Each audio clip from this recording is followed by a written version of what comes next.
नमस्कार। मैं सुनील वर्मा आपका स्वागत करता हूं रिजल्ट मित्रा के प्लेटफॉर्म पर। आप सभी को good evening, good evening, good evening. कैसे हैं आप लोग? कैसे हैं आप लोग? Good evening, good evening. Please मुझे एक बार बता दीजिए, क्या मेरी आवाज़ आप तक पहुंच पा रही है? क्या आप मुझे सुन पा रहे हैं, देख पा रहे हैं? Good evening, good evening, good evening.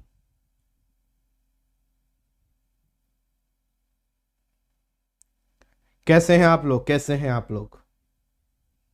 Please मुझे बता दीजिए, क्या मेरी आवाज़ आप तक पहुंच पा रही है? Good evening, good evening, good evening.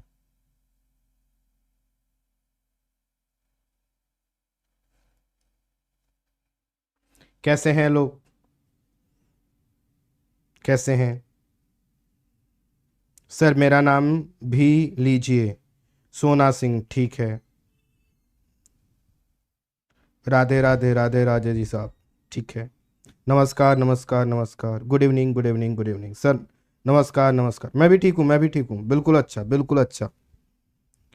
बहुत चंगा, बिल्कुल। बहुत अच्छा। ठीक है।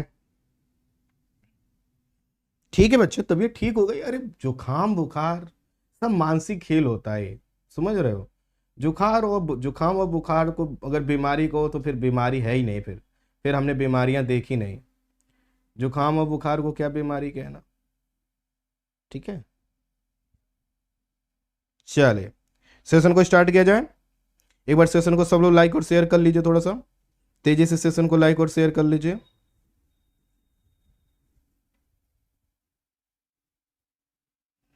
एक बार सेशन को लाइक और शेयर कर लीजिए तेजी से।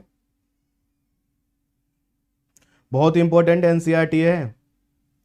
जिन लोगों को नहीं पता कि इस एनसीईआरटी में किस प्रकार का खजाना है, और एनसीईआरटी में हो ना हो, हम जो खजाना दे रहे हैं वो बहुत अल्टीमेट है, किताब में मिलता नहीं है। और ऐसा टॉपिक है जो ज्योग्राफी में हमने पढ़ाया भी नहीं है, सबसे बड़ी बात यह है। चलिए, चलिए टॉपिक को स्टार्ट करते हैं ना। ओके। हमारे टीम मेंबर ने कल वाली चीज़ों को हटा दिया है, तो हम लोग क्या कर सकते हैं? ओके। हाँ, ठीक ठीक। कल हम इन चीज़ों को डिस्कस कर चुके थे, ठीक है। कल हम लोगों ने इन सब चीज़ों को डिस्कस किया था। हमने कहा था, हमने यहाँ से जर्नी स्टार्ट की थी। पहला हमारा चैप्टर था, इसमें लिखा हुआ अध्याय 2। तो मैंने बताया था अध्याय जो फर्स्ट है, चैप्टर फर्स्ट है, वो हमें नहीं पढ़ना। क्यों नहीं पढ़ना है? क्योंकि वो ज्योग्राफी ऑप्शनल के लिए है, जिसमें यह बताया गया है कि ज्योग्राफी की क्या ब्रांचेस होती हैं, किस ज्योग्राफी के किस हिस्से में क्या पढ़ा जाना चाहिए, समथिंग इस टाइप। तो वो आपके काम की बिल्कुल भी नहीं है ना। तो उसको हमने छोड़ दिया, हमने यहाँ से अपनी जर्नी स्टार्ट की थी। और कल मैंने आपको यहीं से आगे बढ़ाया था। तो जो कल हमने बताया था उसको मैं 2 मिनट में रिवाइज करवा दे रहा हूँ। क्लियर है?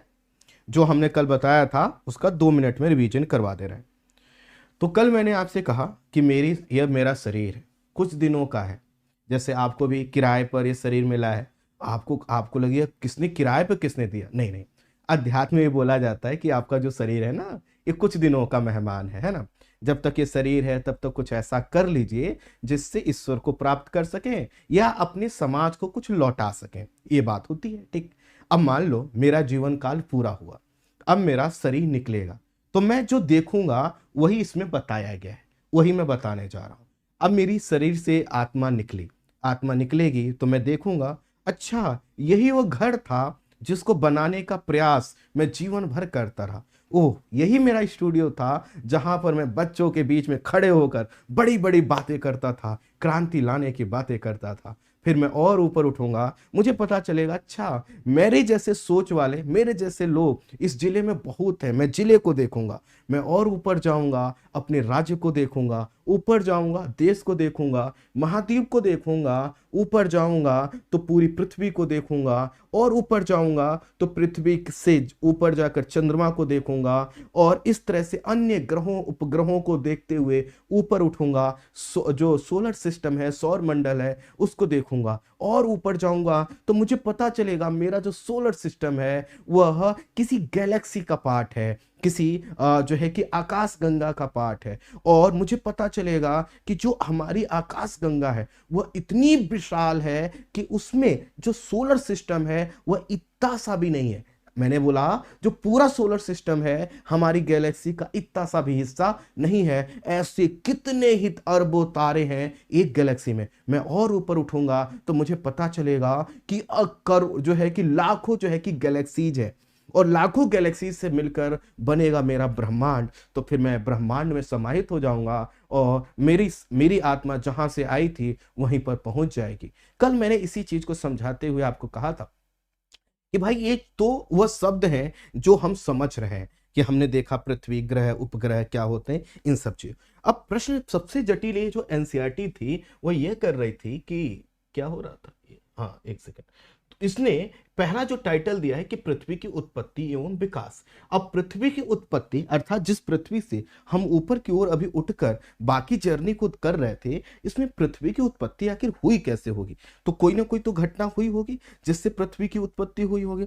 तो पृथ्वी की उत्पत्ति के विषय में एक व्यक्ति थे कांट महोदय, याद है ना? कल मैंने कहा था कांट महोदय अपने जो थ्योरी थी, उनका जो हाइपोथेसिस था उसको एक्सप्लेन नहीं कर पाए। तो हम कह सकते हैं कि कांट महोदय कांट अर्थात वो नहीं कर सके, एक्सप्लेन नहीं कर सके। इन्होंने क्या बताया? इन्होंने कहा कि प्रारंभ में जो ये हम ग्रह देखते हैं, ग्रह नहीं थे, धूल कण थे, धूल कण थे। और ये जो धूल कण थे इसमें कुछ भारी और हल्की गैसें थी। भारी और हल्की गैसों के बने हुए इस धुंध से, इस वातावरण से धीरे धीरे क्या हुआ, भारी गैसों ने हल्की गैसों को आकर्षित किया। जैसे एक बड़ा मैग्नेट छोटे छोटे मैग्नेट को मिलाकर अपना आकार बड़ा करता है, इसी तरह से अन्य जो प्लेनेट, अन्य जो धूल गैस थे, राख थे, धूल के कण थे, वह जो है कि इकट्ठे होने लगे, धीरे धीरे पिंड बनने लगा, और इसी तरह से ग्रहों का निर्माण हुआ। अर्थात जो हमारी पृथ्वी और अन्य ग्रह हैं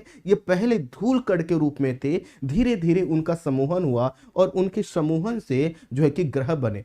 और कहा गया कि एक जो केंद्रीय भाग था जहां पर धूल कण और अन्य तत्वों का संकेंद्रण ज्यादा हुआ, उससे सूर्य बना। ये कौन कह रहा है? ये कांट महोदय कह रहे हैं, लेकिन इनकी बात सही थी नहीं, इन्होंने जो बात कही वो ठीक नहीं थी। फिर मैंने आपको बताया था लाप्लास का निहारिका परिकल्पना, ठीक है? तो ये देखिए, हमने इमैनुअल कांट का हमने कहा कि गैसीय सिद्धांत दिया। इन्होंने कहा था कि भारी गैसों ने हल्की गैसों को आकर्षित किया। तो जो कल मैं बता चुका हूं उसको यहां पर मैं आज नहीं बताऊंगा, बस मैं आपको ही बता रहा हूं कि कल क्या क्या हो चुका है। फिर हमने बताया नेबुला। नेबुला क्या होता है? ये देखिए, ये गैसीय जो संरचना होती है इसको बोलते हैं नेबुला। इसके लिए संस्कृत में निहार का शब्द यूज किया गया है जिसका अर्थ होता है कोहरा। तो प्रारंभ में कहा जाता है कि कुछ भी, कोई भी ग्रह नहीं था, कोई पिंड नहीं था, सब कुछ इस रूप में था। धीरे धीरे गैसें संकेंद्रित होती गई और इस तरह से केंद्र वाला जो भाग है वो सूर्य बना, बाकी इसके चारों ओर ग्रह और उपग्रह बने। ध्यान दीजिएगा, ये जितने भी दोनों हाइपोथेसिस सिर्फ और सिर्फ सौर मंडल की उत्पत्ति की बात कर रही हैं, ब्रह्मांड की उत्पत्ति की बात ये नहीं कर रही थी। फिर मैंने कहा कि हमें आधुनिक सिद्धांत पर बात करना चाहिए, और कल मैंने आपको आधुनिक सिद्धांत के रूप में बिग बैंग थ्योरी का बात किया, और मैंने बताया कि बिग बैंग यहां से स्टार्ट होता है और उसके बाद सभी प्रक्रियाएं आगे बढ़ती चली जाती हैं। और मैंने आपको कल यह एग्जाम्पल देकर बताया कि आज भी हमारी पृथ्वी का, आज भी हमारे ब्रह्मांड का विस्तार हो रहा है। तो कल यहां तक की हमारी जर्नी हो चुकी है, अब हम आगे बढ़ेंगे यहां से, ठीक है? क्लियर है? क्लियर है? यहां तक क्लियर ना? सब लोग बता दीजिए। जिन लोगों ने कल वाली क्लास नहीं देखी है, स्वाभाविक है, मैं 1-2 मिनट में पूरी क्लास को तो नहीं समझा सकता ना, है ना? तो उसके लिए मैं माफी चाहता हूं कि अगर आपको यह समझ में ना आया हो, लेकिन कल वाली क्लास देखेंगे जरूर समझ में आएगा, आपकी कसम। सही कह रहे हैं, झूठ नहीं बोल रहे हैं, ठीक है? अब आ जाओ यहां पर। अब देखो, मैंने आपसे कल भी कहा था कि एनसीईआरटी ने जितना लिखा है उससे कम 10 गुना मैं बताने वाला हूं। यहां पर आधुनिक ब्रह्मांड सिद्धांत की बात की गई है, और उसके बाद देखो अगला जो पेज आता है, अरे बाप रे, लीजिए यहां पर लगाए हैं। अभी हम सिर्फ और सिर्फ एक पेज में हमने कम से कम आपको 10 पेज का कंटेंट दे दिया। अर्थात एनसीईआरटी ने जितना लिखा है उस समय 10 टाइम ज्यादा आपको इसलिए बता रहा हूं ताकि इसी के साथ आपका जो पूरा टॉपिक है सौर मंडल वाला ये क्लियर हो जाए। आप सबके पास एनसीईआरटी है, आप उसको खोलकर देख लीजिए। यह जितनी एनसीईआरटी बताती है वह मैं जितना बता रहा हूं उससे काफी कम है। चलिए आइए, तो अब उसी एनसीईआरटी में जहां तक कल हम लोगों ने बात की थी, जो हमने बताया था कि किस तरह से बिग बैंग थ्योरी आई, और बिग बैंग थ्योरी से ही हमें पता चलता है कि ब्रह्मांड कैसे बना। और बिग बैंग को भी अगर मैं 1 मिनट में समझाने का प्रयास करूं तो मैं ये कह सकता हूं कि अगर दुनिया का सभी जो भी पदार्थ है वो एक जगह एकत्रित हो जाए तो वो जो छोटा सा पिंड बनेगा वो बहुत ही सघन होगा। लेकिन अगर किसी कारण से उस पिंड में, जैसे दुनिया की सभी चीजों को आप एकत्रित कर दीजिए, कैसे समझेंगे इसको, कैसे इमेजिन करें? आप क्या कीजिए, कहीं ऐसी जगह पर जाइए जहां पे खूब प्लास्टिक हो, खूब मतलब हजारों चेयर रखा हो प्लास्टिक का। उस प्लास्टिक को लेकर आइए, उसको मेल्ट कीजिए, और उसको मेल्ट करके कोई एक ऐसा पिंड बनाइए छोटा सा, जिसमें कम से कम 50 कुर्सियां हो। बन सकता है ऐसा ऐसा 50 कुर्सियां, क्योंकि कुर्सी के रूप में प्लास्टिक बिखरा हुआ है। लेकिन जब आप उसको बहुत ज्यादा प्रेस करेंगे तो उसका जो प्लास्टिक वाला मटेरियल है वो कंप्रेस होकर एक गेंद, एक फुटबॉल के रूप में आ जाएगा। और अगर इस फुटबॉल में, इस गेंद में, प्लास्टिक में जो काफी कंपोजिट है, इसमें विस्फोट हुआ तो क्या होगा? पूरा प्लास्टिक बिखर जाएगा। ठीक इसी तरह से प्रारंभ में कहा जाता है कि जो सभी तत्व थे वह एक पिंड के रूप में थे। इस पिंड में अचानक एक विस्फोट हुआ, और ये विस्फोट जो है कि इतने कम समय के लिए और इतना तीव्र हुआ कि उससे जो पदार्थ निकले, धीरे धीरे इन्हीं पदार्थों से क्या बना? हमारा ब्रह्मांड बना। पदार्थ निकले, और पदार्थ निकलने के बाद चारों तरफ धुआं हो गया, और कैसी कंडीशन हो गई? नेबुला की कंडीशन हो गई, निहारिका बन गए। हमारा जैसे विस्फोट हुआ उसके बाद बना निहारिका, नेबुला। कल वाला क्लास पूरा रिवाइज कर लीजिए। कल क्या हुआ था? नेबुला बना। कहां था? ये रहा नेबुला। धीरे धीरे यहां के जो तत्व नेबुला बन गया, इस रूप में सब पदार्थ बिखर गए। जैसे यहां पर कोई विस्फोट हो, जो आप देखते हैं जब विस्फोट होता है, धूल, रात, कण उड़ जाते हैं, बिखर जाते हैं। फिर क्या होता है? धीरे धीरे कण एक दूसरे से जुड़ने लगते हैं। अब ऐसा नहीं होगा कि वो इकट्ठे नहीं होते जाएंगे, लेकिन हाँ ये जरूर है, एक कण दूसरे कण से जुड़ता जरूर चला जाता है। तो ठीक इसी तरह से बिग बैंग बना, बिग बैंग हुआ, विस्फोट हुआ, सभी पदार्थ बिखर गए, धीरे धीरे उनके जो कण है वो एकत्रित होने लगे, और इस तरह से आगे चलकर ग्रह, उपग्रह और तारे बने। तो उसी पर हम लोग कल बात कर रहे थे, और वहीं पर हमारी बात खत्म हो गई थी। तो ब्रह्मांड के विस्तार की जो प्रक्रिया है वह कहां से प्रारंभ होती है? ब्रह्मांड की विस्तार की प्रक्रिया बिग बैंग से प्रारंभ होती है।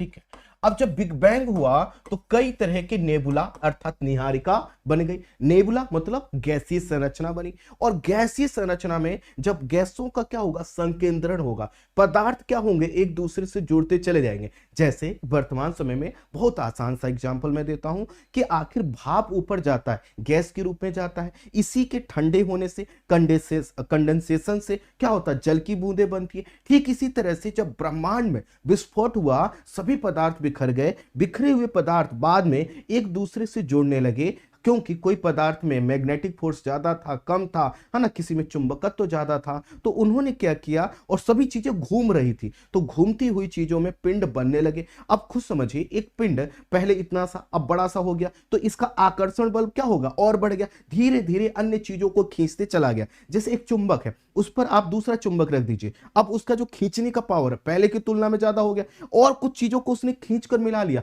और उसका आकार बड़ा हो गया। धीरे धीरे क्या होगा? मैग्नेट का आकार बड़ा होता जाएगा, वह अधिक चीजों को खींचता चला जाएगा। तो इसी तरह से ब्रह्मांड के विस्तार की प्रक्रिया से क्या होता है? नेबुला बनता है, और नेबुला में जगह जगह पर पदार्थों का संकेंद्रण होता है, और पदार्थों का संकेंद्रण जहां पर ज्यादा होता है उससे बनते हैं तारे। तारे, और जो तारे है वो क्या है? अन्य पिंडों से कैसे अलग हुए? क्योंकि ये जो जहां पर पदार्थों का संकेंद्रण ज्यादा हुआ, और संकेंद्रण में जहां पर यह देखा गया कि हाइड्रोजन क्या है? ज्यादा है, हाइड्रोजन और हीलियम क्या है? ज्यादा है, वहां पर वह जो पिंड है वह तारे के रूप में कन्वर्ट हो गया। इसको कैसे समझे? मैग्नेट जुड़ेगा तो मैग्नेट का पिंड बनाएगा, प्लास्टिक जुड़ेगा तो प्लास्टिक का बड़ा पिंड बनेगा। ठीक इस तरह से जब गैसीय संरचना थी तो गैसें जब एकत्रित होने लगी तो क्या हुआ? हाइड्रोजन और हीलियम एक जगह एकत्रित हुए, और हाइड्रोजन का क्या हुआ? हीलियम में जो है कि परिवर्तन होने लगा, हाइड्रोजन हीलियम में कन्वर्ट होने लगा। तो जब हाइड्रोजन के मॉलिक्यूल्स जुड़ते हैं तो क्या बनता है? हीलियम बनता है, और इसी को बोलते हैं नाभिकीय संलयन, इसी को बोलते हैं नाभिकीय संलयन। और मैंने आपको कल भी बताया था कि जब नाभिकीय संलयन होता है तो क्या होगा, ऊर्जा मुक्त होगी। जैसे आप दो चीजों को टकराते हुए एक दूसरे से तो कण टूटते हैं, तो यहां पर नाभिक टूटे तो ऊर्जा निकली, है ना, चिंगारी निकले। जैसे आपका दिल टूटता है तो आप कहते हो कयामत का होगा, अब तो यूपीएससी क्रैक करके दिखाएंगे। अरे भैया, दिल तो बाद में टूटेगा, पहले जोड़ने की बात है। अगर जुड़ जाओगे और आपके साथ कोई आपका दोस्त मित्र कहेगा आप कर सकते हो, हम आपके साथ हैं, तो एनर्जी क्या हो जाएगी, बढ़ जाएगी कि नहीं। इसीलिए जोड़ने का काम करना चाहिए, तोड़ने का नहीं। तो नाभिकीय संलयन हुआ, नाभिकीय संलयन से जिन पिंडों में ऊर्जा बनने लगी, ऊर्जा मुक्त होने लगी, इन्हीं पिंडों को हम बोलते हैं स्टार अर्थात तारा। क्लियर। तो ये पिंड बने तारे, ठीक है, तारा बना, ठीक है ना। तो तारों का निर्माण लगभग 5 से 6 अरब वर्ष पूर्व हुआ, और वो कब हुआ, बिग बैंग के बाद। इसका मतलब जब बिग बैंग हो रहा है तो उससे पहले कुछ भी नहीं है। सब मैंने कल भी बताया था, बिग बैंग से ही समय वगैरह सबका स्टार्ट होता है, उससे पहले कुछ भी दुनिया में नहीं था। जिस तारे में जितना अधिक हाइड्रोजन का हीलियम में रूपांतरण होने लगा, उसका उसमें ऊष्मा और प्रकाश उतना ही ज्यादा। तो जैसे कि मैंने आपको कल भी बताया था कि भैया तारे, जो हम तारा जिससे देखकर इतराते हैं, इतराते हैं मतलब समझ रहे हो, मतलब क्या बोले उसको, मतलब झूठ मूठ का फूलना, है ना, मतलब गुमान में रहना, ये शब्द ज्यादा ठीक है। तो हमारा एक तारा है सूर्य, उसी से हमें क्या मिलता है, एनर्जी मिलता है। ऐसे करोड़ों तारे सिर्फ एक गैलेक्सी में है, और करोड़ों गैलेक्सी से मिलकर हमारा ब्रह्मांड बना है, सोच लो। इसलिए ज्यादा कभी भी हवा में मत उड़ना। कोई कहे ए भाई तुम गलत हो, मान लेना गलती हो गई होगी, है ना। कोई कहे कि नहीं भैया ऐसे नहीं ऐसे, तो मान लेना। हर जगह ऐट से काम नहीं चलता। जितना डाउन टू अर्थ बनोगे, जितना सॉफ्ट बनोगे, उतना ही प्रकृति के पास रहोगे। और अगर मन में भाव ये होगा अब तो थारा भाई क्या करेगा, है ना, फॉर्चूनर लेगा, थार लेगा, पूरी कॉलोनी में जो है कि हुड़दंग मचा देगा, बवाल काट देगा, तो भैया फिर तो समझ ही लेना तो कि तुम प्रकृति के अगेंस्ट में जा रहे हो, ठीक है। तो हाइड्रोजन का जब हीलियम में रूपांतरण होता है, जिस पिंड में ज्यादा होगा उससे उतनी ही ऊर्जा निकलेगी। अब ध्यान देना, इसी से यह एक बात कंफर्म हो जाती है कि जो हमें तारे दिखते हैं, सभी तारे में जो प्रकाश है, जो वहां से आने वाली लाइट है, वो अलग अलग अनुपात में क्यों आती है, क्योंकि प्रत्येक पिंड अर्थात तारे में हाइड्रोजन का हीलियम में रूपांतरण अलग अलग दर से होता है। इसको इस रूप में भी समझो। आप सब लोगों ने पहले एक वो आता था, गैस आता था, आपने देखा होगा, उसमें मेंटल लगता था, मतलब ऐसे गैस लगता था, उसमें एक ऐसा जालीदार कपड़ा टाइप का आता था, उसको बांध दिया जाता था, जला दिया जाता था, गैस ऐसे उजाला देने का आता था। हम लोगों ने उससे बहुत पढ़ाई की है। देखे थे आप लोग देखे थे,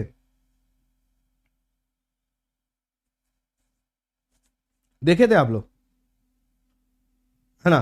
तो वो क्या होता था, उसमें आप देखते थे अगर आप उसको गैस खोलते थे तो टिमटिमाता था, ज्यादा खोल देते थे तो खूब ज्यादा जलता था, है ना, ऐसा था ना। अब उसी से देखो गैस ज्यादा निकलेगा तो ज्यादा जलेगा। दिया तो देखे ही होंगे भैया, दिए में तेल कम होगा धीमे धीमे, और तेल ज्यादा होगा तेजी से जलेगा। ठीक इसी तरह से तारे का एनर्जी का सोर्स क्या है, हाइड्रोजन का हीलियम में कन्वर्ट होना। तो जब हाइड्रोजन हीलियम में तेजी से कन्वर्ट होता है तो तारा क्या होता है, ज्यादा प्रकाश वाला होता है। सभी तारों का चूंकि आकार क्या है, अलग अलग है ना, और उसमें हाइड्रोजन का हीलियम में रूपांतरण अलग अलग हो रहा है, इसीलिए इनका जीवन काल भी क्या होगा, अलग अलग होगा। आप समझिए कि एक छोटा गैस लीजिए, है ना, छोटा गैस प्रकाश दे रहा है, दिया प्रकाश दे रहा है, मोमबत्ती प्रकाश दे रहा है, और बड़ा सा हाइड्रोजन भी प्रकाश दे रहा है। तो क्या सबका जीवन काल एक होगा, नहीं ना, सबके पास ऊर्जा की मात्रा अलग अलग है। आपकी ऊर्जा अलग है, उनकी अलग है, उनकी अलग है, मेरी अलग है, तो सबका जीवन काल अलग है। तो तारे, क्या सभी तारे एक साथ बने, तो नहीं। तारा बनने की प्रक्रिया प्रारंभ हुई, और प्रारंभ कब हुई, आज से अगर हम 5 से लेकर 6 अरब वर्ष पूर्व, तो कोई तारा पहले बना होगा, कोई बाद में बना होगा, धीरे धीरे। और किसी तारे में हाइड्रोजन का रूपांतरण हीलियम में तीव्र गति से हो रहा होगा, तो जल्दी उसका एनर्जी खत्म हो जाएगी। जैसे आप ही हो, कुछ लोग हमेशा क्या रहते हैं, जल्दी में रहते हैं, अच्छा एनसीईआरटी 1 दिन में खत्म, खत्म, है ना। अच्छा पॉलिटी 2 दिन में खत्म, खत्म। फिर क्या होता है, फिर वो घूमते हैं, हमसे कोई बात करके देखे हमने पूरे सिलेबस को 36 बार रिवीजन कर लिया है, उनसे कहते हो अरे भैया आप इतना पढ़, और क्या 2 प्रश्न पूछ लो ढंग के, हवा क्या हो जाती है, निकल जाती। क्यों, क्यों भैया, एनर्जी खत्म हो चुकी है, उनका दिमाग एग्जॉस्ट हो चुका है, बाहर हो चुका है, दिमाग में एनर्जी बची नहीं। अगर एनर्जी बची होती तो उसको सही तरीके से लगाए होते।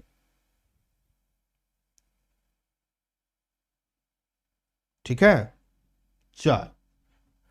अच्छा, तारों का निर्माण बिग बैंग से हुआ, फिर ग्रहों का निर्माण किससे हुआ होगा, स्वाभाविक है कि निहारिका से ही। गैस, जो निहारिका क्या थी, गैसों की बनी हुई संरचना थी, तो गैस और धूल कणों के संकेंद्रण से घूमती हुई तस्तरी का निर्माण हुआ। अब देखिए ग्रहों का निर्माण कैसे बता रहे हैं कि जो धूल कण जब बिग बैंग हुआ निहारिका बनी, निहारिका में हमने क्या बताया था, जो गैसीय संरचना होती है। इसको देखिए, आप लोग ना आते नहीं हो क्लास में, बड़ा दिक्कत होता है। हमने आपको बताया था कि इस तरह से निहारिका ऐसे तस्त्री नुमा संरचना, जैसे चक्री होती है ना, ऐसी संरचना में कन्वर्ट हो जाती है। ठीक है, यही तो बताया था हमने। ये देखिए इस तरह से तस्त्री नुमा संरचना में। अब यहां पर जब पदार्थों का क्या होगा, संकेंद्रण होगा, तो ये ठोस पिंड बने। और यहां पर जो पदार्थों का संकेंद्रण हुआ उसमें गैसीय संरचना हाइड्रोजन और हीलियम नहीं थी, इसमें धूल कण, मिट्टी, अन्य तत्व थे। और उस तरह से क्या हुआ कि यहां पर गैस और धूल कणों के संकेंद्रण से, ध्यान देना यहां पर हाइड्रोजन और हीलियम था, यहां पर हाइड्रोजन हीलियम था, यहां पर गैसीय संरचना थी, यहां पर भी गैस है लेकिन धूल कण और अन्य पदार्थ का अनुपात क्या है, ज्यादा है, और गैस में यहां हाइड्रोजन और हीलियम नहीं है। तो इनके संकेंद्रण से एक तस्तरी का, घूमती हुई तस्तरी जो हमने दिखाया उसका निर्माण हो। अगली अवस्था में तस्तरी नुमा संरचना के पदार्थ छोटे छोटे गोलों में विकसित होते गए, स्वाभाविक है। आप देखो कि चक्री देखे हो ना, घूमती हुई चक्री, घूमती, तो चक्री जब घूमती है तो सभी चीजें घूमती हुई नजर आती हैं, लेकिन उनका जो आग है, उनसे निकलने वाली चिंगारी है, वो वहीं पर गिरती रहती है।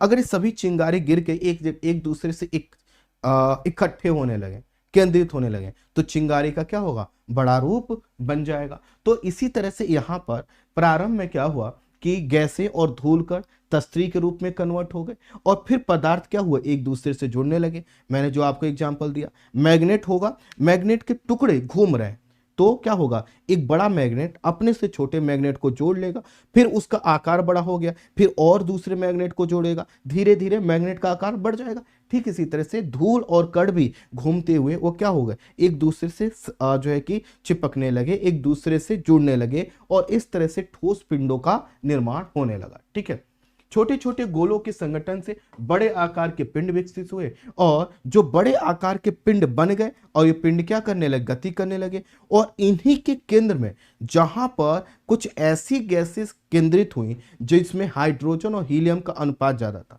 तो जो तस्त्री का केंद्रीय भाग था वह क्या बन गया, सूर्य के रूप में बन गया। यहां पर गैसीय संरचना थी, यहां पर हाइड्रोजन और हीलियम था, और हाइड्रोजन और हीलियम केंद्र में थे, और ये हल्के तत्व थे, ये केंद्र में थे, और बाकी चारों ओर ठोस पिंड बन गए। बीच वाला जो भाग है गैसीय संरचना, उसमें हाइड्रोजन और हीलियम था, वो सूर्य बन गया। और इस तरह से ग्रहों का निर्माण यह बताते हैं। यहां पर संकेंद्रण सर्वाधिक होने से हाइड्रोजन का हीलियम में रूपांतरण हुआ, और सूर्य क्या हुआ, एक तारे के रूप में अपना प्रकाश हम तक अर्थात ग्रहों तक पहुंचाने लगा। ठीक है, तो यहां पर जो यहां पर इन्होंने क्लियर किया, इसको समझ लीजिए एक बार, कि सभी चीज पहले प्रारंभ में बिखरी हुई थी, इस रूप में थी, धीरे धीरे इस तरह से तस्त्री नुमा संरचना बना, और इस तस्त्री नुमा संरचना में जो पदार्थ है वह एक दूसरे से दूसरे से जुड़ने लगे, एकत्रित होने लगे। एकत्रित होते हुए जो पदार्थ है ना, यह इसके केंद्र में क्या हुआ, चारों ओर पिंड बन गए, और जो बीच वाला भाग था यहां पर हाइड्रोजन और हीलियम जैसी गैसों की सघनता थी। गैसीय संरचना किसमें, सूर्य के रूप में कन्वर्ट हो गया, हाइड्रोजन हीलियम में कन्वर्ट होने लगा, और हाइड्रोजन जब हीलियम में कन्वर्ट होने लगा तो ये तारे जैसी कंडीशन हो गई, और ये हमारा जो सूर्य है ये हमारा तारा ही है। ठीक है, तो अब हम आ जाते हैं सौर मंडल पर। देखिए जो चीजें मैं बता रहा हूं एनसीईआरटी में नहीं लिखी है, एनसीईआरटी में मत ढूंढिएगा कि सर कहां से पढ़ा रहा है, बस आपको यहां से पढ़ते रहना। यहां तक क्लियर, क्लियर यहां तक, यहां तक क्लियर, सब लोग बताइए। समझ में आ रहा है कि नहीं? जरूर आ रहा होगा। आ रहा है कि नहीं? सेशन को लाइक और शेयर नहीं करते आप लोग? सेशन को लाइक और शेयर नहीं करते? क्यों नहीं करते हो? कर लिया करिए, कर लिया करिए। बफरिंग तो नहीं हो रहा? नहीं, बफरिंग तो नहीं हो रहा, बफरिंग तो नहीं हो रहा।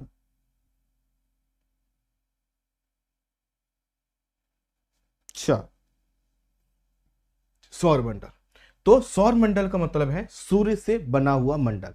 जैसे आपका जिला जो होगा वो किसी मंडल का हिस्सा होगा। आप किसी राज्य में होंगे तो राज्य को कुछ मंडल में डिवाइड किया जाता है ना? तो मंडल में एक प्रमुख जिला होता है उस नाम के, जैसे मान लो आगरा मंडल है, कानपुर मंडल है, ठीक इसी तरह से ग्वालियर मंडल हो सकता है, इंदौर मंडल, ऐसा कुछ मंडल होंगे ना आपके राज्यों में, होगा कि नहीं? तो इसी तरह से सूर्य से बना हुआ मंडल, सूर्य के चारों ओर जो पिंड हैं जो कि सूर्य से जुड़े हुए हैं, जिन पर सूर्य का प्रत्यक्ष प्रभाव पड़ता है, उस पूरे क्षेत्र को बोलते हैं सौर मंडल। ठीक है? तो सूर्य के चारों ओर परिक्रमा करने वाले 8 ग्रहों, उपग्रहों और अन्य पिंडों को मिलाकर हम शब्द यूज करते हैं सौर मंडल। ठीक है? अब देखिए, जो सौर मंडल है इसका विकास कैसे हुआ, इसका उत्पत्ति कैसे हुई? निहारिका, याद है? नेबुला। हमने कहा बिग बैंग हुआ, बिग बैंग से सभी पदार्थ क्या हुए? बिखर गए, नेबुला बना। ठीक है? नेबुला बना।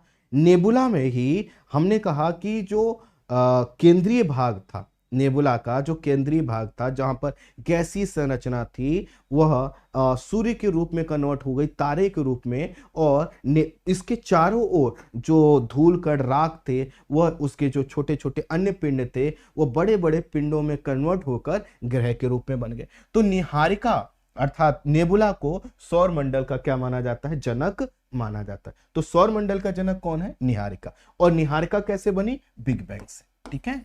निहारिका कैसे बनी? बिग बैंग से। कल वाली क्लास आप सबसे रिक्वेस्ट है देख लीजिएगा, जिनको थोड़ा सा भी भारी लगे ना, क्योंकि कल मैं बहुत सी चीजें बता चुका हूं, तो वह सभी चीजें जुड़ रही हैं, इसलिए थोड़ा सा आपको टफ लग सकता है जो आज आए हो पहली बार। तो निहारिका के क्रोड़ बनने की शुरुआत, क्रोड़ बनने मतलब, क्रोड़ का मतलब केंद्रीय भाग का सूर्य बनने की शुरुआत आज से लगभग 5 से 5.6 अरब वर्ष पूर्व हुई थी। तो आज से लेकर लगभग 5 से लेकर 5.5 अरब वर्ष पूर्व जो है कि सूर्य के बनने की अर्थात निहारिका के केंद्र के बनने की शुरुआत हुई। ग्रहों का निर्माण इसके बाद हुआ, और ग्रहों का निर्माण अगर देखा जाए तो 4.5 से लेकर 4.6 अरब वर्ष पूर्व हुआ। अर्थात केंद्र जो सूर्य है वह पहले बना, अन्य पिंड क्या हुए? बाद में बने। 8 ग्रहों में से जो 8 ग्रह हैं, तो इसमें से 4 जो ग्रह हैं इनको हम जो है कि भीतरी ग्रह या इनको हम पार्थिव ग्रह बोलते हैं। पार्थिव ग्रह उन ग्रहों को बोला जाता है जो पृथ्वी जैसी समानता रखते हैं। तो पृथ्वी की तरह की समानता हम किन ग्रहों में देखेंगे? बुध, शुक्र, पृथ्वी और मंगल, ये छोटे ग्रह हैं। ठीक है? और इनको बोलते हैं भीतरी ग्रह। अब देखिए, ये रहा मान लेते हैं हमारा सूर्य। ठीक, सूर्य, इसके बाद बुध, शुक्र, पृथ्वी, मंगल, और यहां पर उसके बाद आप देखेंगे ना तो कुछ क्षुद्र ग्रह मिलेंगे, छोटे छोटे ग्रह मिलेंगे। तो यहां पर क्षुद्र ग्रह, और उसके बाद आपको यहां पर बड़े बड़े से ग्रह मिलेंगे। ठीक है? यहां पर बड़े बड़े से ग्रह। तो छोटे ग्रहों के बाद सूर्य, और सूर्य के बाद छोटे ग्रह जिनको हम भीतरी ग्रह या पार्थिव ग्रह बोल सकते हैं। और इनके बाद क्या होगा? हमें बड़े आकार के ग्रह बृहस्पति, शनि, यूरेनस और नेपच्यून मिलेंगे। आपको पता है कि वर्ष 2006 तक प्लूटो भी एक ग्रह हुआ करता था, लेकिन अंतरराष्ट्रीय खगोल के संगठन ने इसे ग्रहों की सूची से बाहर कर दिया। क्यों ग्रहों की सूची से? क्योंकि ग्रहों की जो परिभाषा थी कि भाई देखिए, आप सब लोगों ने एथलीट को देखा होगा दौड़ते हुए, जो लोग रेसिंग करते हैं उनको देखा है ना? 100 मीटर, 200 मीटर, 500 मीटर ऐसा देखा होंगे। तो उनको क्या होता है कि एक ट्रैक पर दौड़ना होता है। मालूम चला एक व्यक्ति ने ट्रैक दौड़ना चालू किया, कभी इधर जा रहा, कभी उधर जा रहा, कभी उधर जा रहा है, तो क्या होगा? उसकी दौड़ मानी जाएगी क्या? उसको डिस्क्वालीफाई कर दिया जाएगा, क्योंकि आपको एक क्षेत्र दिया जाता है गति करने के लिए। ठीक इसी तरह से प्लूटो भी क्या था, कभी जैसे अभी यहाँ पर इमेज नहीं है, देखो इन्होंने लगाया नहीं है,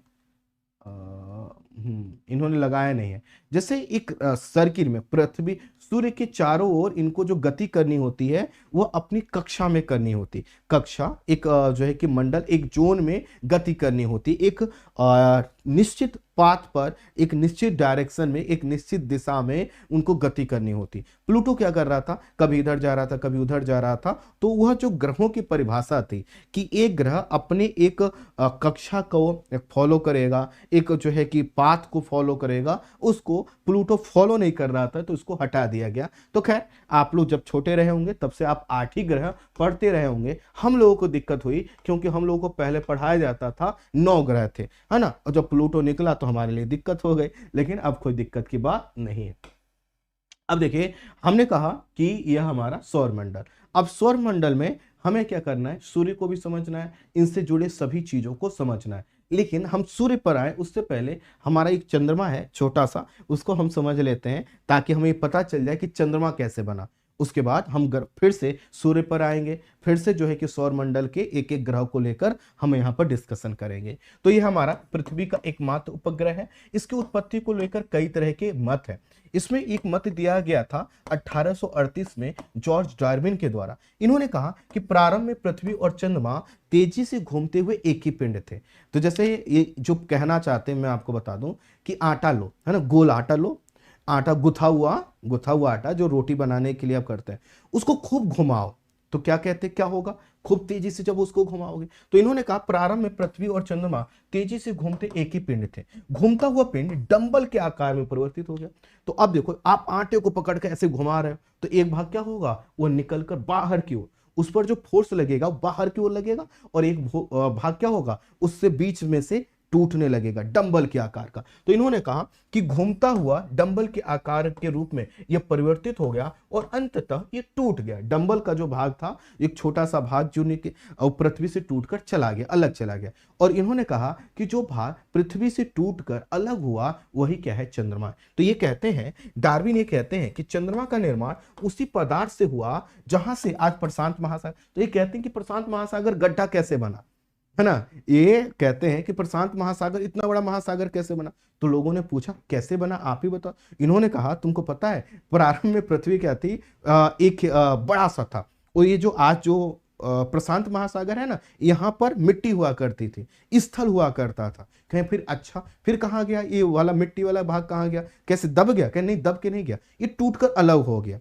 तो इन्होंने कहा कि जैसे मान लो कोई चीज है जो बहुत ठोस अभी नहीं हो पाई है ना। चूंकि पृथ्वी प्रारंभ में क्या थी, आग का गोला थी, है ना, तो बहुत अभी ठोस नहीं थी, सघन नहीं थी। तो इन्होंने कहा घूम रही थी पृथ्वी, घूमती हुई पृथ्वी से कुछ भाग क्या हुआ, बाहर निकल गया और निकलकर टूटकर अलग हो गया। और चूंकि पृथ्वी से ही टूटकर निकला, तो इसीलिए वो पृथ्वी क्या ही, वो पृथ्वी का जो गुरुत्वाकर्षण है उसने उसको बांधा रखा और उसी के कारण उसके चारों ओर घूमने लगा। ये बात मैं नहीं कह रहा हूं, मुझे गलत नजरिए से मत देखिए, है ना। ये मत सोचिए है गुरुजी ऐसे थोड़ी बताते हैं, कुछ भी बताए जा रहे हो, मैं थोड़ी कह रहा हूं, ये डार्विन महोदय कह रहे हैं। तो चलो, आपकी आत्मा को शांति मिले इसलिए मैं लिख दे रहा हूं कि ये वर्तमान में मान्य नहीं है। ठीक है, वर्तमान में मान्य नहीं है।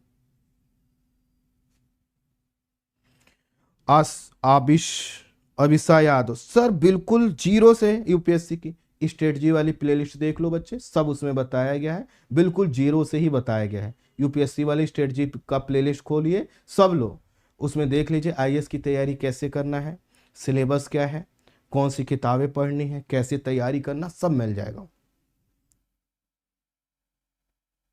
ठीक है, यहां तक क्लियर, यहां तक clear, clear. Study with Sunil sir, sir आप मेरा कमेंट नहीं देखते हैं। हाँ हाँ, आप ही से तो हमारा जो है कि पुश्तैनी जमीनी विवाद है, आप ही के साथ तो मेरा जमीन का बंटवारा हुआ था, आप ही ने मेरा हिस्सा खाया था, तो आपका नाम कैसे ले सकता हूं मैं। हाँ,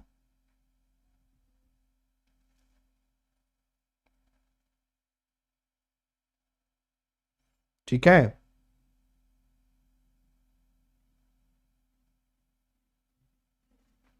टेलीग्राम आईडी वीडियो के डिस्क्रिप्शन में जाइए, दो दो टेलीग्राम आईडी मिल जाएगी। वीडियो के डिस्क्रिप्शन में जाओगे तो टेलीग्राम आईडी मिल जाएगी, हमारे सोशल मीडिया मिल जाएगा, और आप पर्सनली भी मुझसे फेसबुक पर जुड़ सकते हो। पर्सनली मेरे पर्सनल अकाउंट से भी आप जुड़ सकते हो।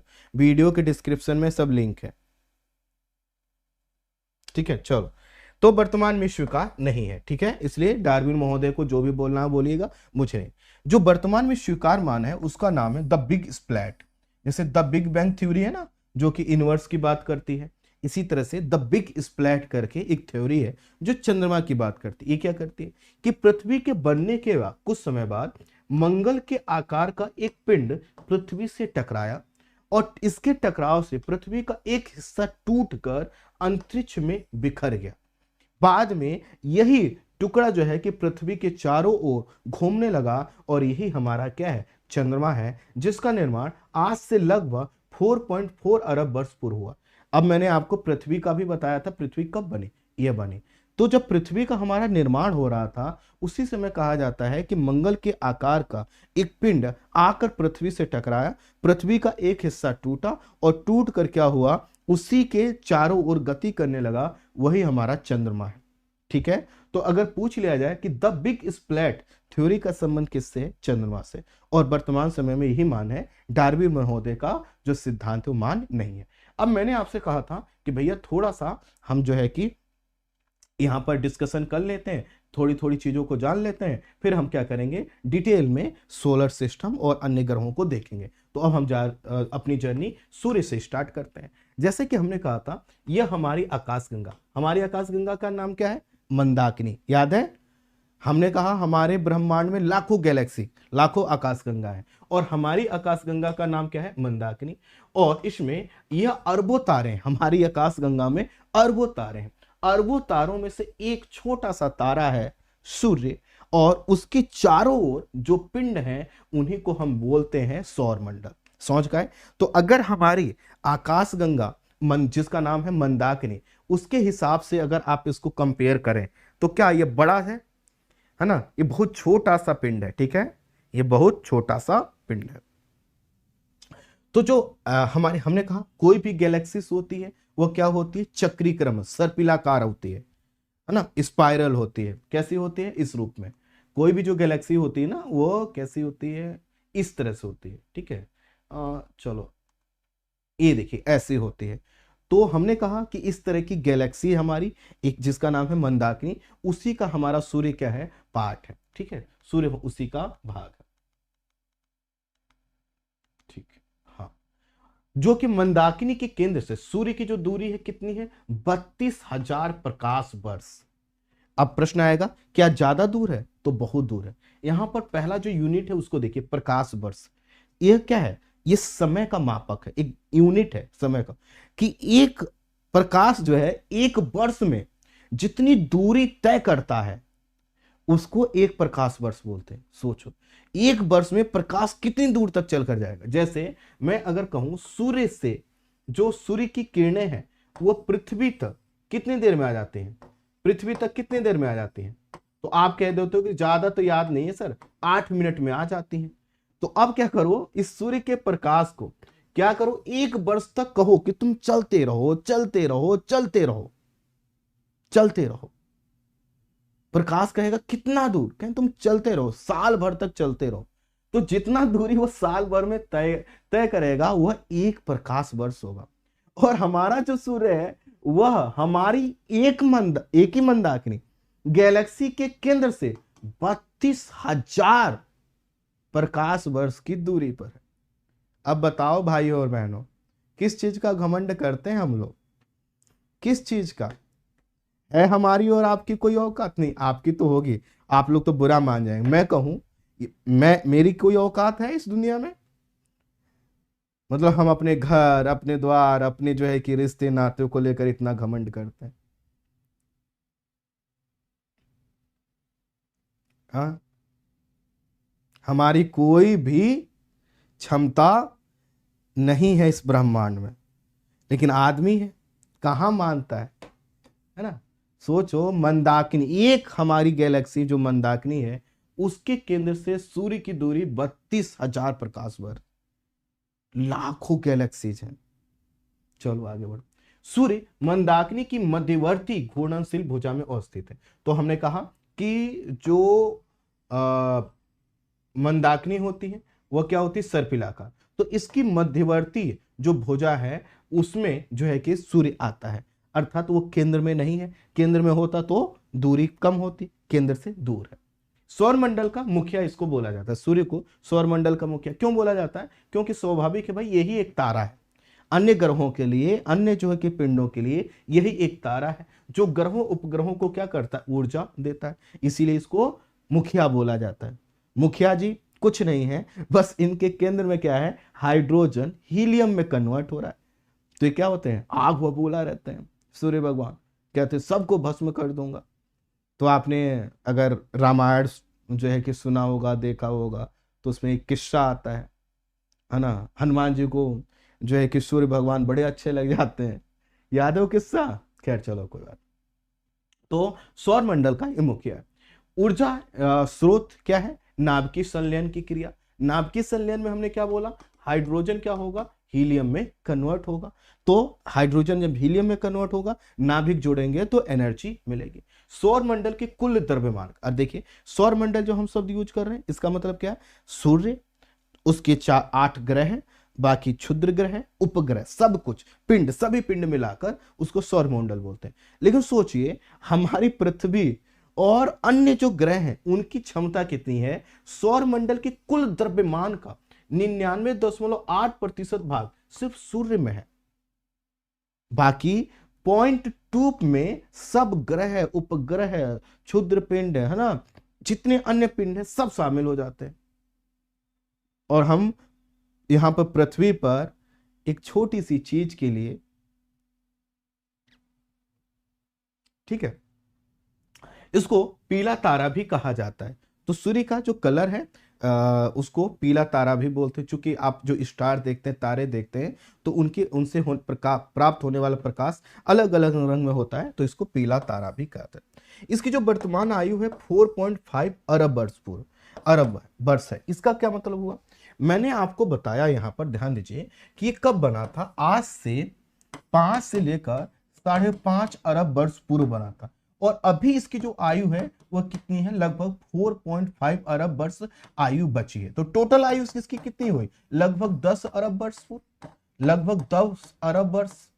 इसकी टोटल आयु क्या होगी? लगभग 10 अरब वर्ष। क्लियर? तो इतने पहले बना था, 5 से लेकर 5.5 अरब वर्ष पूर्व बना था सूर्य। अभी कब तक इसकी आयु है, कितनी बनी हुई है? तो लगभग 4.5 अरब वर्ष अभी इसके पास एनर्जी रहेगी। जैसे आपसे कोई पूछे कि आपकी उम्र कितनी है, तो कैसे बताओगे कि भैया इतनी उम्र हो गई है, और अगर सब ठीक रहा तो इतना जी लेंगे, ऐसे ही तो बताओगे। तो ऐसे ही सूर्य का टोटल आयु कितना हुआ? लगभग 10 अरब वर्ष पूर्व। दिमाग काहे चकरा रहे हो, काहे परेशान हो रहे हो? कोई इसमें रॉकेट साइंस है? मतलब जब देखो तनाव में आ जाते हो। एक लोग लिख रहे सर बफरिंग हो रहा है, सही कीजिए। कुछ बफरिंग नहीं हो रहा, सब ठीक जा रहा है, कहीं बफरिंग नहीं हो रहा। क्लियर?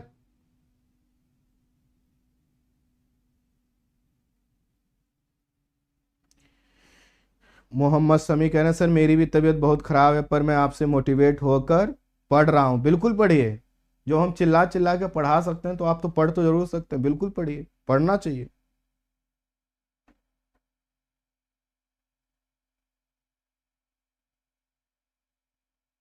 ठीक है, चल आगे बढ़े। कहाँ थे हम लोग? ठीक है, तो इसकी जो वर्तमान आयु है, जो बची हुई आयु है, 4.5 अरब वर्ष है। इसका जो व्यास है वह 13.84 लाख किलोमीटर है। बाप रे! पृथ्वी का व्यास कितना है? पृथ्वी का व्यास कितना है? यूपीएससी की तैयारी करने वाले भाई हो बहनों, पृथ्वी का व्यास जल्दी बता दीजिए, पृथ्वी का व्यास कितना है? पृथ्वी का।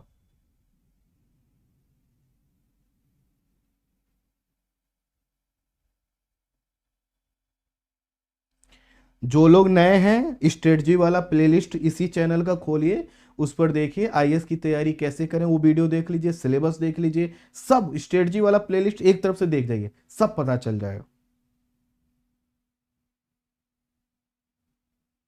ठीक है, पृथ्वी का व्यास ये है हमारी यूपीएससी की तैयारी करने वाले, धन्य है आप लोग, धन्य है आप लोग। किस चीज की तैयारी करते हैं? आईएएस की तैयारी करते हैं। ऐसे गला एकदम टाइट करके बोलते हैं जैसे कि मतलब पूरा दुनिया जीत लिए, आईएएस की तैयारी कर रहे हैं। पता नहीं है पृथ्वी का व्यास, कंपेयर कर लीजिएगा। तो पृथ्वी का व्यास कंपेयर कर लीजिएगा, मुझे भी नहीं पता। अब हर चीज मैं बार बार थोड़ी बताऊंगा ना, ठीक है। कुछ चीज जब आपको बार बार कहा जाएगा कि देखो तो शायद थोड़ा सा पढ़ने लगो। तो जो मैं बार बार कह रहा हूं कि रिवीजन करो, रिवीजन करो। ज्योग्राफी खत्म हो गया, रिवीजन कर लो ना, करना ही नहीं है। बस गुरुजी आप अन्य विषय एक बार कंप्लीट करवा दो। ऐसे कितने लोग कितनी बार कंप्लीट करके बैठे हैं, समझ नहीं रहे हो आप। इसका व्यास इतना है। केंद्र का जो तापमान है वह केंद्र अर्थात सूर्य के केंद्र में जब जाएंगे, जैसे पृथ्वी के केंद्र में जाते हैं तो टेम्परेचर मिलता है कि नहीं मिलता है। अब कुछ लोग ये भी नहीं पता होगा कि पृथ्वी में अगर हम सतह से केंद्र की ओर जाएं तो टेम्परेचर बढ़ता है। क्यों बढ़ता है पता नहीं बढ़ता है। तो अगर हम सूर्य के केंद्र में जाएं तो लगभग जो टेम्परेचर है 15 मिलियन डिग्री सेल्सियस है। 15 मिलियन का मतलब होता है 1,50,00,000 डिग्री सेल्सियस टेम्परेचर। सोचो, हाँ ये है नाभ की संलयन। इसीलिए अब जो है कि जितने भी देश हैं सब ये कह रहे हैं भैया न्यूक्लियर जो रिएक्टर है ना, जहां से हम परमाणु ऊर्जा प्राप्त कर रहे हैं, अब उसको कन्वर्ट करते हैं, नाभ की संलयन से ऊर्जा बनाते हैं। और जिस दिन हम लोग इसमें सफल हो गए, नाभ की संलयन से ऊर्जा बनाने लगे, समझ लेना ऊर्जा की कमी ही नहीं रहेगी। हालांकि हम लोगों ने एक बहुत अच्छी चीज प्राप्त कर ली है कि भाई सोलर एनर्जी से हम एनर्जी बना रहे हैं। नहीं तो सोचो अगर सोलर एनर्जी ना होती, हमारे पास विंड एनर्जी ना होती, तो हम कितना कोयला जलाते, और कोयला जलाते तो फिर बताओ कितना धुआं होता। हम और आप जीवित रह पाते, सरवाइव कर पाते? नहीं कर पाते, है ना। तो इसके केंद्र का तापमान इसका, इसके जो अगर जैसे कि हमने कहा कि टोटल जो सोलर सिस्टम है, सौर मंडल का 99.8% हिस्सा किसमें है? सिर्फ और सिर्फ सूर्य में। तो सोलर मंडल का 99.8% हिस्सा सूर्य में है। अच्छा, इसके द्रव्यमान का अगर हम 70% देखें तो हाइड्रोजन के रूप में, 28% हीलियम के रूप में, और 2% भारी तत्व लिथियम और यूरेनियम जैसे तत्वों में। और ध्यान देना ये जितनी चीजें हैं सब ऊर्जा का विशाल स्रोत है, ऊर्जा का विशाल स्रोत है। इसी से क्या होता है, हमको ऊर्जा मिलता है।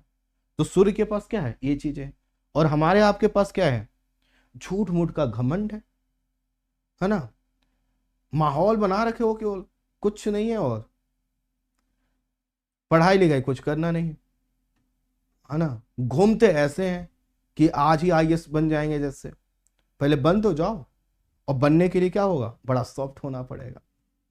चलो, ये जो सूर्य है ये मंदाकिनी की परिक्रमा करता है, और इसमें लगता है इसको लगभग 25 करोड़ वर्ष।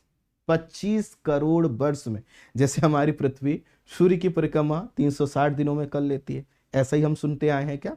अच्छा, तो ठीक इसी तरह से सूर्य क्या करता है, ये भी परिक्रमा कर रहा है मंदाकिनी के। और मंदाकिनी की परिक्रमा करने में ज्यादा समय नहीं लगता, 25 करोड़ वर्ष पूर्व लगता है। तो इसको ऐसे समझे कि हमारे दादाजी के समय इसने परिक्रमा किया होगा और अब कर रहा है, ऐसा समझ सकते हैं? इमेजिन भी नहीं कर सकते। सभ्यताएं भी कोई ऐसी नहीं है जो इसको बता सके। तो यह क्या करता है, लगभग 25 करोड़ वर्ष में मंदाकिनी, सिर्फ अपनी मंदाकिनी की परिक्रमा कर पा रहा है। सोचो ब्रह्मांड में सूर्य का क्या अस्तित्व है। यह जो सूर्य क्या करता है, मंदाकिनी की जो परिक्रमा एक पूरी कर पा रहा है, इसी को बोलते हैं कॉस्मोस ईयर, ब्रह्मांड वर्ष, है ना। हालांकि यहां पर बड़ा कंफ्यूजन है। ब्रह्मांड जो हम करते हैं तो यूनिवर्स को कहते हैं ना, तो यूनिवर्स तो सभी लाखों गैलेक्सियों से मिलकर बनता है। लेकिन फिर भी इस अवधि को याद रखना, क्योंकि सबका तो ये कर नहीं पाएगा ना, सबके बस की बात तो है नहीं। ये अपनी गैलेक्सी से जुड़ा हुआ, तो उसकी परिक्रमा करता है। सूर्य अपने अक्ष पर ना पूर्व से पश्चिम की ओर घूर्णन करता है, और यह अपने अक्ष पर जो है कि इतनी डिग्री का कोण बनाता है। ध्यान देना, तो सूर्य बिल्कुल सीधा नहीं है, जैसे हम कहते हैं पृथ्वी बिल्कुल सीधी है, नहीं है ना। तो ठीक इसी तरह से सूर्य अपने अक्ष पर 7.25 डिग्री का कोण बनाता है। इसका जो गुरुत्वाकर्षण है पृथ्वी के गुरुत्वाकर्षण से 28 गुना अधिक है। मतलब जैसे पृथ्वी हर चीज को अपनी ओर खींचती है, बांधे रखती है, ठीक इसी तरह से सूर्य भी तो अन्य ग्रहों को, अन्य पिंडों को बांधे हुए है। क्यों? क्योंकि उसके पास एक फोर्स है जिससे वो सबको जोड़ रखा है। फोर्स ना होता तो पिंड अलग हो जाते। तो सूर्य क्या है? गुरुत्वाकर्षण। सूर्य का जो गुरुत्वाकर्षण है वह पृथ्वी से 28 गुना अधिक है। सूर्य के प्रकाश से निकलने वाली अदृश्य किरणें पराबैंगनी और अवृत्त किरणें हैं, है ना। सूर्य की धरातल, जैसे हमने केंद्र का तापमान देखा तो कितना पता चला? 15 मिलियन डिग्री सेल्सियस। लेकिन उसकी सतह पर आए, जैसे हमारी पृथ्वी के अंदर बहुत तापमान है, नहीं ऐसी पृथ्वी तो नहीं हो सकती ना, ये तो बहुत खराब पृथ्वी बनेगी बच्चों।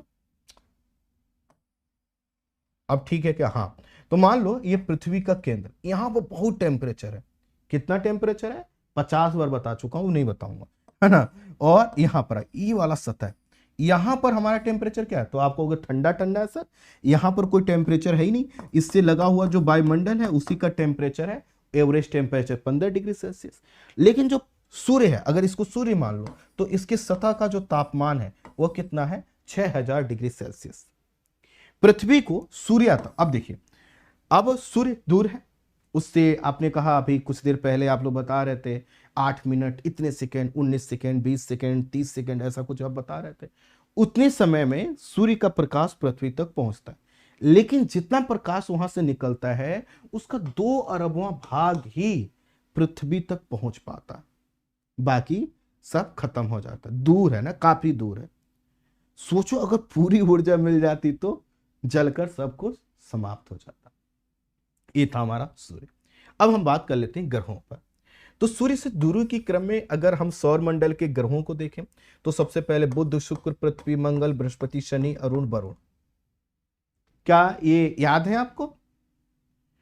क्लास 3rd से ही हम लोग रटते आ रहे हैं, 2nd से ही, कि भैया ये ग्रह हैं। बड़ी कुछ लोगों की बहुत पिटाई हुई होगी इनको याद, तो ये तो याद हो जाते हैं कि बुध, शुक्र, पृथ्वी, है ना। बुध, शुक्र, पृथ्वी, मंगल, बृहस्पति, शनि, अरुण, वरुण। ठीक। अच्छा, हमको क्या था? हमको ये दिन वाले जो नाम है ना, बुध है, शुक्रवार है ना, ऐसे बड़े अच्छे लगते थे कि दिन के हिसाब से याद कर लें। लेकिन क्या होता था? पृथ्वी सब जो है कि इधर से उधर कर देती थी, है ना, तो इसमें थोड़ा सा दिक्कत हो जाता था। कोई बात नहीं, अब तो नहीं होगा। यहां पर आप लोग थोड़ा सा कंफ्यूज हो जाते हैं। घटते आकार में, घटते आकार में तो मतलब सबसे बड़ा बृहस्पति, फिर शनि, फिर अरुण, फिर वरुण, फिर पृथ्वी, फिर शुक्र, फिर मंगल, फिर बुध। ठीक है, याद रख ले जाएंगे। सागर कुमार गर्ग, सर आपकी स्लो वॉइस सुनकर नींद आती, तो सो जाया करो। बताओ, हमको लगा था कि हम सिर्फ पढ़ाते हैं, आज हमारी नई हमको प्रतिभा पता चली कि हम किसी को मतलब सोने के लिए भी प्रेरित कर सकते हैं कि भैया सो जाओ, सो जाओ। क्या बात है, गुड। सो जाओ बच्चे, सो जाओ, सो जाओ, सो जाओ। सो जाना तो बताना, फिर हम तेज तेज बोल, नहीं धीरे धीरे बोलेंगे। सो जाओ। सो गए? सो गए कि नहीं बताओ? सो गए? ठीक, अच्छा। तो जैसा कि हमने कहा, इन ग्रहों में से बुध, शुक्र, पृथ्वी, मंगल को हम आंतरिक ग्रह बोलते हैं। और फिर इसके बाद होता है क्षुद्र ग्रह मिलते हैं कुछ हमें, है ना, एक पेटी मिलती है। इसके बाद बड़े बड़े ग्रह मिलते हैं, बृहस्पति, शनि, अरुण, वरुण। ठीक। नंगी आंखों से देखे जा सकने वाले जो ग्रह हैं बुध, शुक्र, मंगल, बृहस्पति और शनि है। ठीक है। अब कहेंगे पृथ्वी नहीं है, अरे पृथ्वी पर तो होगी, तो उसको क्या देखोगे? नंगी आंखों से किन किन ग्रहों को आप देख सकते हैं? बुध, शुक्र, मंगल, बृहस्पति और शनि तक को। ठीक है। अरुण और वरुण ना, पॉसिबल नहीं है। बुध पॉसिबल नहीं है बुध है, देख लो। ठीक। तापांतर अर्थात टेम्परेचर के हिसाब से देखा जाए तो पृथ्वी का एवरेज टेम्परेचर कितना है? 15 डिग्री सेल्सियस। स्टार्टिंग करिए यहां से, जो सूर्य के सबसे करीब में बुध, है ना, तो यहां पर अगर दिन का टेम्परेचर देखेंगे तो 350 डिग्री सेल्सियस, रात का टेम्परेचर देखेंगे तो 170 डिग्री सेल्सियस, वो भी माइनस में माइनस 170 डिग्री सेल्सियस। दिन में टेम्परेचर ज्यादा, रात में बहुत कम, माइनस में। अंतर कितना का हो गया? 500 डिग्री सेल्सियस से अधिक का दिन रात का अंतर है टेम्परेचर का। क्यों? क्योंकि वायुमंडल यहां पर ठीक नहीं है। शुक्र का इतना, पृथ्वी इतना। मंगल में टेम्परेचर बहुत कम हो जाता है। अब टेम्परेचर सब माइनस में, टेम्परेचर सब माइनस में। यहां पर हम क्या कंक्लूड कर सकते हैं, जैसे जैसे हम सूर्य से दूर जाएंगे टेम्परेचर घटता चला जाएगा। टेम्परेचर प्लस में कहां तक रहेगा, सिर्फ और सिर्फ पृथ्वी तक। उसके बाद टेम्परेचर क्या हो जाता है, माइनस में। उसके बाद टेम्परेचर माइनस में, है ना? क्लियर? क्लियर है यहां तक? चलो, अब जो ग्रह हैं इनका अक्षीय झुकाव देख लीजिए। जैसे हम पृथ्वी का अक्षीय झुकाव कितना बताते हैं, 23.5 डिग्री। तो जो बुध है इसका 7 डिग्री, शुक्र का 3 डिग्री, सबसे कम किसका है वो आप देख लो। तो आप देख पा रहे हैं शुक्र का कम है क्या, उसके बाद देखिए बृहस्पति का भी काफी कम है क्या, फिर बुध का देख लीजिए काफी कम है, और फिर यहां पर देख के बढ़ जाएंगे। सबसे अधिक किसका दिख रहा है, अरुण का। कुछ लेटा टाइप का है क्या ये, लेटा टाइप का ग्रह कुछ ऐसा कोई होता है, आपसे फैक्ट पूछा जाता ना, किसको लेटा हुआ ग्रह बोलते हैं, यहां से मिल जाएगा।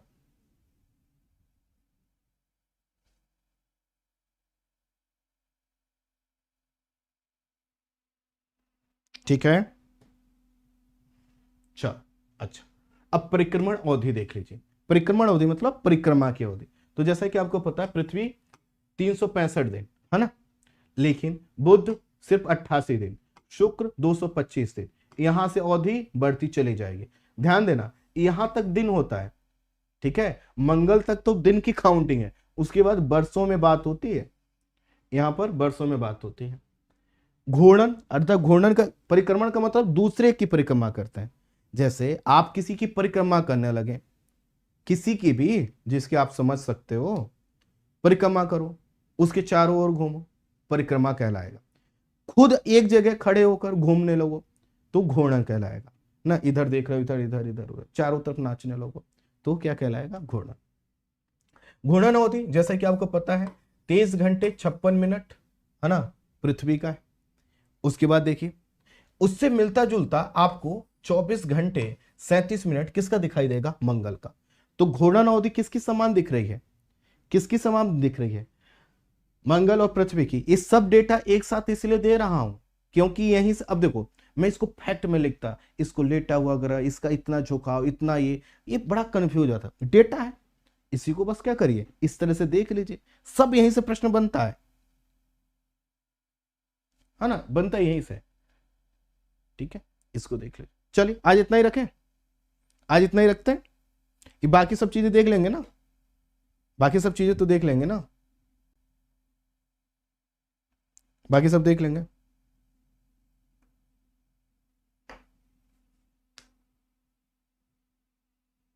ठीक है,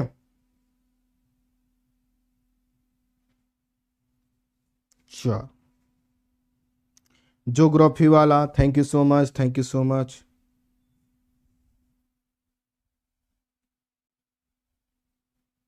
ठीक है, अच्छे से पढ़ते रहो। ये अच्छी क्लास है कि नहीं बताइए, ये इंपॉर्टेंट टॉपिक है कि नहीं, तो इसलिए क्लास में नहीं आओगे तो घाटा हो जाएगा। सिलेक्शन लेने के लिए डेली क्लास में आना होगा, जैसा कि पैसा देकर लोग आते हैं।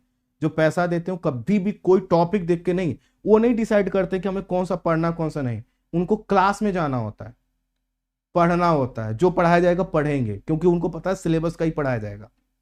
आप क्या करते हो, टॉपिक देख कर आते हो, यही गलती करते हो और इसी वजह से तुम फेल हो गए। ध्यान रखना, टॉपिक जो जाए, जो वीडियो बने, क्योंकि यहां पर कोर कंटेंट आपको दिया जाता है, हर टॉपिक को आपके उतने ही मेहनत से, उतने ही जुनून के साथ आपको देखना चाहिए। मिलते हैं नेक्स्ट क्लास में, ठीक है।